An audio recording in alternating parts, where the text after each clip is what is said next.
Broadcasting from the business capital of the world, this is the Podcast Business News Network. And we are now joined once again by Nkem Kelly, and she is amazing for mind counseling, and she's here to talk about how she can help so many people out there, individuals, couples, you name it. Say hello, and please introduce yourself to our listeners. Hi, thank you, Jill. My name is Nkem Kelly. I'm the owner of Mind Counseling PLLC in Houston, Texas. I'm a licensed marriage and family therapist, a licensed professional counselor, and a life coach. And I work with, people, like you said, individuals, couples, families. Perfect. And you're based out of where? Houston, Texas. Perfect. But you work with people all over, correct?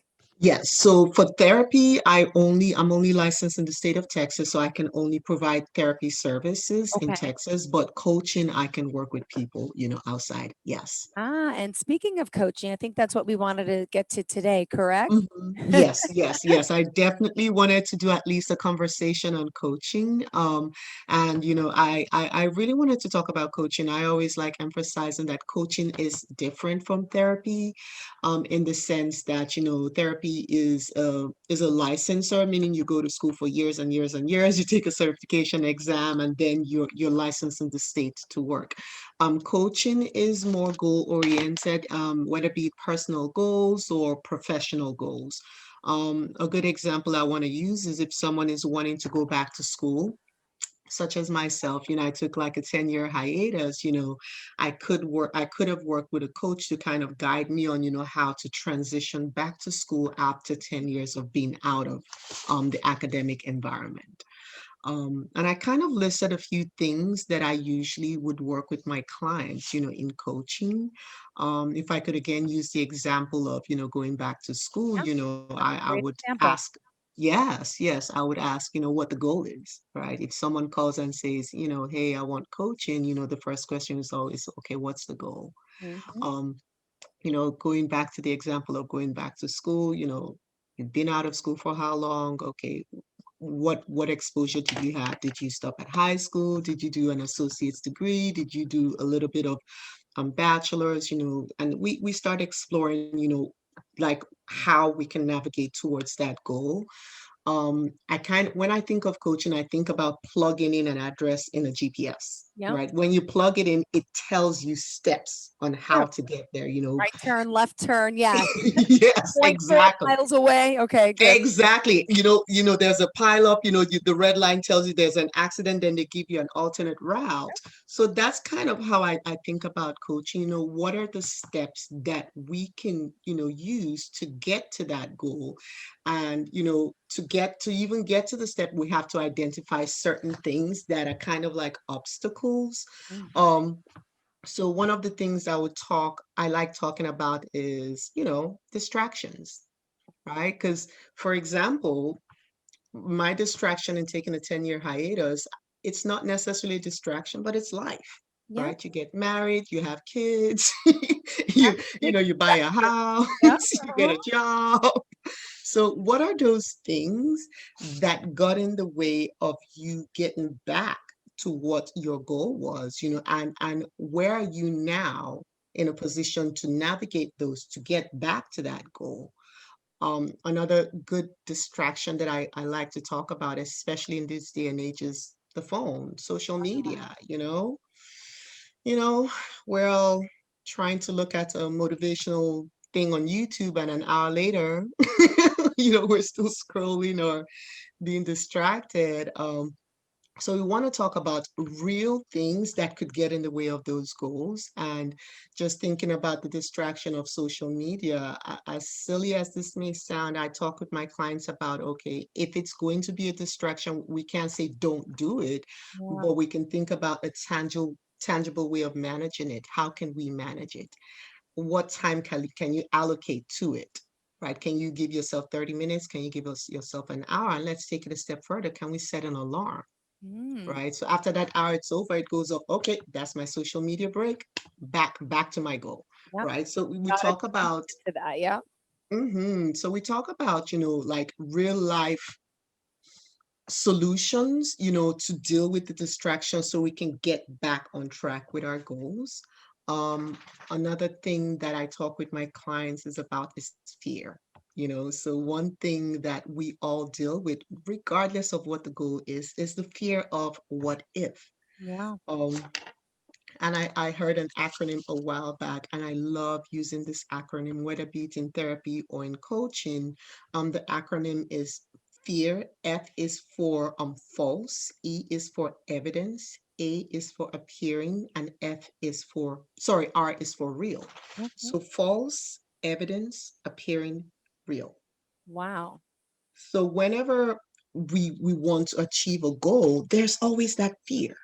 Mm-hmm. But if we think about that fear as false evidence appearing real, then we address the fear with, if this is a false evidence, what's the reality, Yeah. right? The fear keeps us stuck. My example, I use myself as an example. When I wanted to go back to school, that was 10 years later. I'd had two kids. I was older. I was like, oh my goodness, I'm older. What don't I know? That was the fear, right? That was the false evidence appearing real. But when I leaned into it instead of run away from it, I had to realize that I was older. Mm-hmm. I was wiser. Wiser, smarter. I didn't have the same distractions as I did when I was younger. I, I wasn't looking to party, and I was looking to get a career out of school this go around.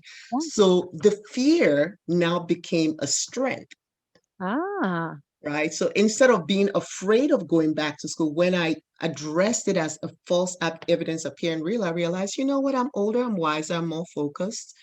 There's no distraction of partying or hanging out with friends. I really want to get a career out of this. Am I really afraid of that? Yeah. And the answer was no. Mm-hmm. Um, so in changing the way we look at things or talking about things, then it gives us that encouragement to lean into it rather than run away from it. Um, and then another thing I talk with my clients about, what are the victories? Because right, we want to combat the fear with the victories. What are you doing right now that's working? Mm-hmm. Right? I mean, the fact that you even thought about going back to school, that is a Well, that's start, huge. Yeah. right? What are you doing that's working? Your job, for heaven's sakes. How long have you held that job? Right? And you're a mom. How many kids, do you have? That's time management. You're managing the job, you're managing kids. That's not easy. Well, So these are the hardest job in the victories. world, Nkem. The absolute hardest job in the world, right? So how are you managing all these things, right? And how can you use those skills? Because these are all skills you have. Yeah. How can you now bring it back to what you're about to do? How can you bring it back to this goal that you're about to tackle? Because these are all transferable skills, Mm. right? How can we bring it here? Um, and then another thing that I get excited asking my clients, and I always, when I see those wheels turning, I get really excited. I ask, what are you thinking of doing but haven't done yet? And why? Right. So this goal you're about to tackle, what are you thinking of doing?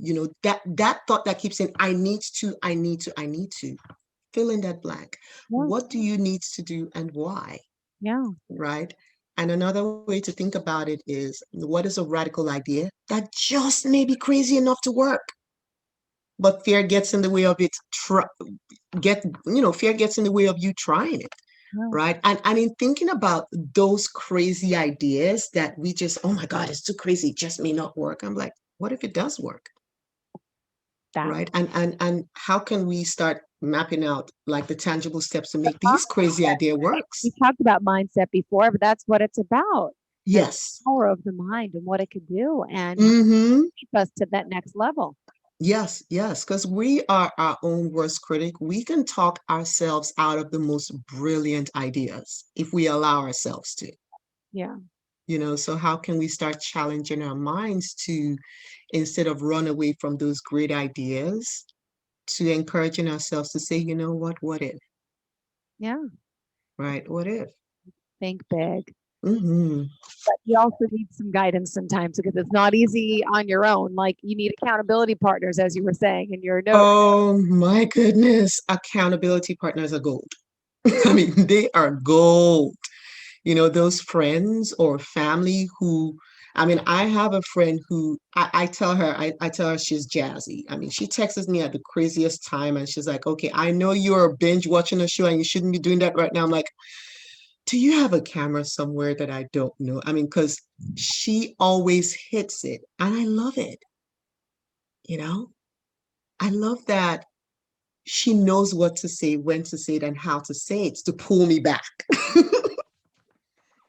And that's just a big part of, staying on your goal, telling someone, hey, I'm thinking about going back to school. I need you to check on me and follow up on me and encourage me when I'm down, or there are times when I may be freaking out, I just need someone to talk me off that ledge.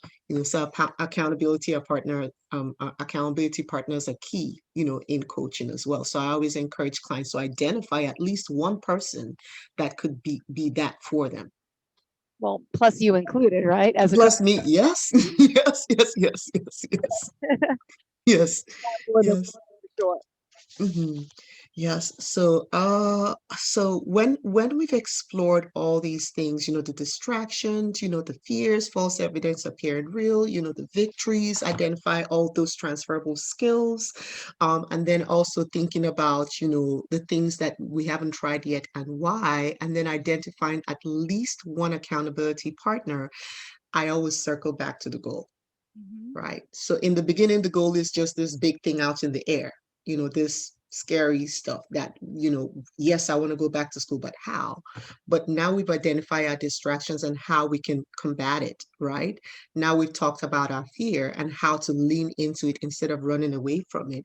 Now we've identified, like the victories, the things that we've done successfully, and the skills that we have used in doing these things successfully, juggling work, married life, the kids, those skills, I call it management skills, right? How can you transition that into that goal, right? And how can you now ask your accountability partners to now help you towards those goals that you've identified?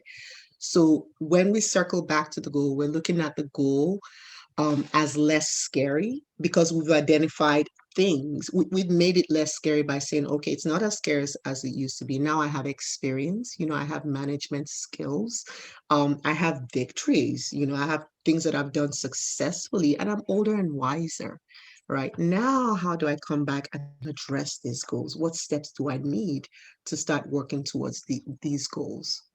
Great. And also, I know you need that commitment, right? Yes. Oh my goodness gracious. Yes, the commitment is key.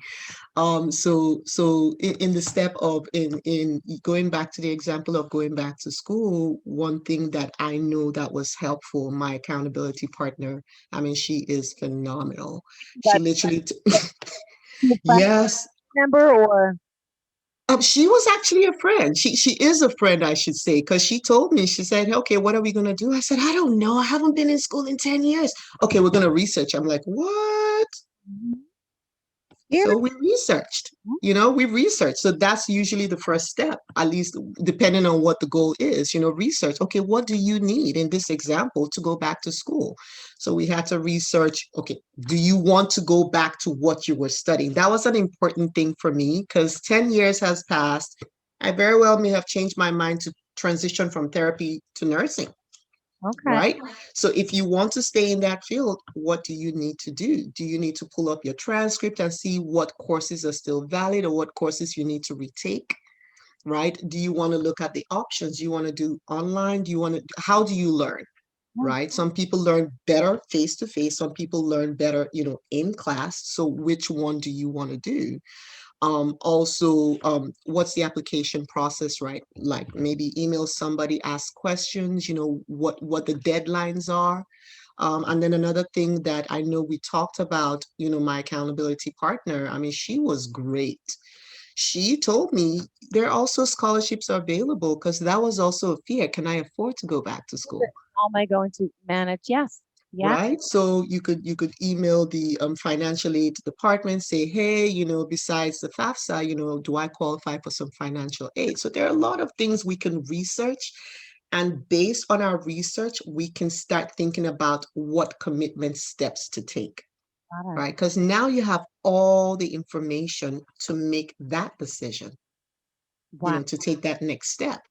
I love it. you know? I love it. So again, we're all talking about coaching today. Just to remind everyone who we're speaking with, Inkem Kelly, could you give us your website and contact information? Yes, yes. My contact information is for the website is www.mindcounseling.com. Email address is mindcounseling@gmail.com, and the phone number is 361-878-8151. Great. We're skipping our break today, just letting you know. So Okay. talk of coaching and Yes. benefits and some of the types of people that come to you for coaching. Give us a little more of that background if you don't mind. Right. So I have different people who come to me for coaching. A lot of times I speak with like people transitioning like graduates from high school. Do I want to go into a four-year college? Do I want to go into a trade school? Do I want to take a gap year? Right. So we literally explore these ideas. Okay, why do you want to do this? Why do you want to do this? What's the reasons behind it? Right. And what are the steps? If you want to take a gap year, what's your goal in that gap year? What do you want to achieve? And if you want to come back, we want to identify how to come back, Mm. right? Because a gap year, in my example, my gap year led to 10 years. Right. So if you want to take a gap year, we want to identify, okay, if you want to come back, we have to at least start the application process. So you have a time to come back to say, August of next year, my gap year is over. I've traveled through Europe. I've explored, I've done whatever I want to do. But August of next year, I know that, I have already secured admission into a university. I've deferred my admission, right? So I'm working towards that year to come back. Right. And if it's someone transitioning, I'm trying to think of a good example, maybe someone who's been home, right? And the kids have now gone back to school and they decided, you know what, maybe I want to go back to school or maybe I want to start a business. Okay. So what is your passion? Yeah. Right? What businesses are you thinking of, opening? And, we can maybe list three and then look at the skills. We can also research, funding for it. We can research support systems, again, accountability partners. And sometimes I ask my clients to ask for feedback from their peers and their family, because sometimes your family know what you're great at. So, yeah, they know. And they're great resources. They can say, hey, you know what? That cake you made for Easter, oh my goodness, you could open like a cake shop. You probably may just think about it as something you do for family. Yeah. But that could be a great business idea that you never thought about as a business idea. Mhm. So we could just explore ideas and then start saying, okay, this, on a scale of 1 to 10, which one is number one? Which one is number two? Which one is number three? Which one do you see yourself going to work, right? Work the business and coming back happy, Yeah. right? You want to go and come back and say, you know what? I can actually do that for Sure. free. Yeah. Yeah. It doesn't feel Yeah. like a job. It feels like Mm-hmm. passion. Yes. What are you passionate about?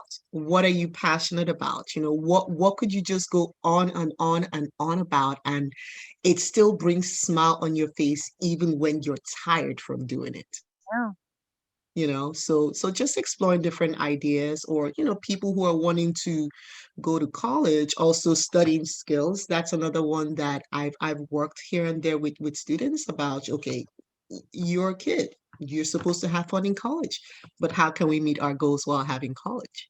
Yeah. Right? So we kind of create like a calendar, right? So how can we work ahead, meet our deadlines, and still have fun? Yeah. Because going to college shouldn't, and as a mom here, my goal is you have to pass, but have fun. How can we do both? How can we go to college, have fun, so we know that the 4 years was well spent, but how can we also come out with that degree that we went to college for? So we talk about these things and we plan for them. Amazing. I just want to point out mindcounseling.com. We're talking here today about how you can help as a coach, but also you do therapy. Now, let me ask you this. Do you do coaching for just individuals or do you do coaching for couples as well? I do both. I do, like, so individuals come for coaching and then couples come for coaching as well. So I mean, with counseling or coaching, it could be one or more than one. Okay, So I individualize it to suit whoever the client is. got it. All right. Fantastic. Yeah. sorry, and to Yeah. interrupt our coaching session conversation. So people Yes. need to get coached on, well, anything in life. We're talking as an example career, but there's many Mhm. areas in life that people need coaching on. For example, could you elaborate on some? So one thing that is near and dear to my heart is grief and loss, because that is an ongoing thing. For coaching, to be honest with you, for grief and loss, I do more counseling than coaching, but there are times when there's some coaching in counseling, Got it. right? So for grief and loss, I talk with my clients kind of sort of, like I said, there's this fine line between the therapy and the coaching, but sometimes I coach my clients to think and interact with things differently. Right. Sometimes, if someone is experiencing grief and loss, it feels overwhelming. At least that's the description that I've heard over and over again. It feels, you feel like you're alone. Some people are not wanting to share it. It may be too heavy, but sometimes the coaching aspect come into play, because sometimes this word accountability partner is such a key component of it, right? Just that person to partner with you, to say, you know what, I don't mind. It may be heavy, but I don't mind. It's just like a table. I don't mind carrying this end, so you can carry that end, Yeah. right? I don't mind dropping your kid off at school or picking up so you can rest, Mm-hmm. right? I don't mind doing the grocery shopping, just that person partnering alongside you, so you can have a moment of respite from that, because it's a heavy thing to go through. So coaching can be done in other areas of life. And that's one thing that I think just jumped to mind when you asked. What about time management, organizational skills? Oh my goodness. Yes, absolutely. Oh my goodness. My planner has colors. I have. Got a notepad. I have everything on in papers, and I'm like, wait, what am I doing? I need to help me. So I was introduced by a planner, and this is a lifesaver right here. I open a blank page, and this to me is gold, because without it, I have to look at it and say, what day is it again? And what time am I talking with Jill? And believe it or not, after we finish talking, I put a check mark beside it, or else I'm like, did I already talk to her, or was that last week? I can't find it because all the papers fall off the desk. Exactly. So Exactly. So time management, that is definitely one thing I work with people on. I work with, oh my goodness, planners and calendars, and we color code stuff. So if you see pink, maybe pink is for your personal appointments, and blue is for, work, and green is for finances. So when you see a color, you know what it is. So we do work with I that. also think then it's important to put it on paper, not just in our phones. Yes, not in our phone. Um, there are some people who work great with phones, but one thing that I recommend with the phone is set an alarm. And when that alarm goes up, name it. Because if that alarm goes up, it just says alarm, what is it for? Right? So one of my alarms is pick up the kids at school. So when it goes up, oh, okay, it's time to go pick up the kids. So be specific. If you want to put it on your phone, label the alarm. When it goes up, you know what you're supposed to do. Right. So people work different ways. I'm tangibles. I like writing things down. Good, me too. Yes, yes. Mentioned about the color coding. That's something I never thought of either, but that could definitely be more helpful and beneficial. Even highlight it, right? With Yes, yes, yes, yes. Highlight it. My thing is, like I create a list, and when I do it, I highlight it, because the highlighted thing means that task is done. If it's not highlighted, I move it to the next day. got it. So whatever is not highlighted on that list gets moved to Tuesday, and I move it to the top of the list. So that gets done before my to-do list on Tuesday. Using pen on this, or is it a pencil where you can erase? Pen. Either or. Some people say pen. I've heard a friend describe it. She says pen is too much commitment for her, so she prefers pencils. I like pen because then I cross it out and I feel like a little bit of victory. I did that, right? So it depends on the person. Thank you. And what else did you want to talk about with coaching as far as your coaching services? So thank you so much for saying that because I totally forgot. I had two quotes when I was kind of thinking about and preparing for this particular conversation. I found two quotes that were very helpful. I think would be helpful to share. The first one is the great calamity is not to have failed, but to have failed to try, Hmm. right? And I'll read it again. It says, the great calamity is not to have failed, but to have failed to try. I like this quote because there are a lot of brilliant ideas that we may never know because people never tried, Yeah. right? There are a lot of great books that we will never read because people didn't write them. So we need to start tapping into those ideas and trying to do these ideas. Um, the second one is, I'm like that does not help anything. I can be different does. Again, back to the human self, right? Oh, I'm used to doing this a certain way. I don't want to try something different. What if in trying something different, you actually get a different result that you want? Right? So my encouragement always is to try something different, at least one thing different a day, to see what different outcome, what positive different outcome you can come about by trying that different thing. Great. Well, thank you for sharing that. And how can we get in touch with you if we have any questions? How does it work? Can someone contact you? Do you get a session? Is there a charge for the session, or how can we work with you? All right, so if you go to mindcounseling.com, my phone number is there. So it's www.mindcounseling.com. You can call or email me at mindcounseling@gmail.com. I call people back or email back, and then we talk about, what they want to do. Is it therapy? Is it coaching? And then after that, and it's the consultation is complimentary. We have a conversation to determine, what route you want to go. And then we can talk about scheduling.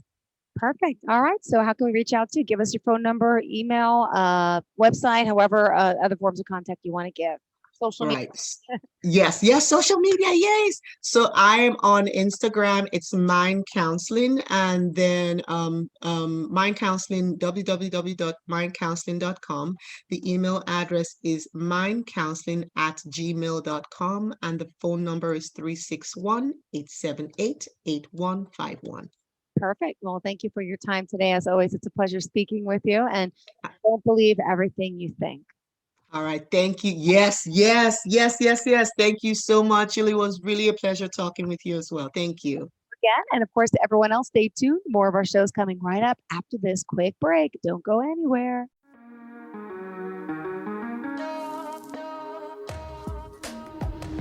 Broadcasting from the business capital of the world, this is the Podcast Business News Network. For nearly 2,000 severely injured veterans, everyday life has become filled with barriers. Day-to-day simple tasks can become pretty daunting. I have to carry my chair up 2 flights of steps or have somebody do it for me. What scares me the most is just the falling. When I'm struggling with my house, I think, to have that one great barrier just knocked down, it's crucial.